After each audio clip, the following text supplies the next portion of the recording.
j'avais décidé que ça, c'était du passé, que mon avenir serait ailleurs. Ça, c'était très clair. Ben, le ailleurs, je ne savais pas encore ce que c'était. Alors, j'ai été pas très créative. Je m'amuse souvent avec mes clients, ils font aussi ce premier pas très créatif.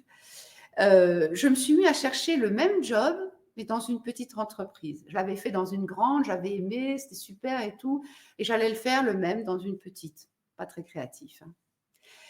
Et j'ai cherché donc avec efficacité, j'ai failli, pour tout dire, j'ai failli, c'était -1, que je décroche le même job dans une petite entreprise. Heureusement, la vie a mis des obstacles. Le patron était très motivé, mais il a sollicité l'avis de son équipe et son équipe a dit: «Non, non, on la prend pas». Et ça s'est pas fait, heureusement, heureusement. Après ça, j'ai continué à chercher, et puis il y avait moins d'offres et puis carrément le marché de l'emploi s'est vraiment, un peu figé et puis je me suis engagée dans une mission, associative, très intense et je me suis dit: «Non mais c'est plus le moment, je laisse tomber, je cherche plus». Et ben, vous savez quoi?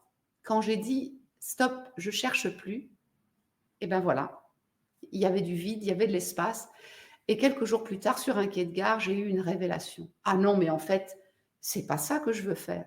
Ils viendront chez moi se faire accompagner.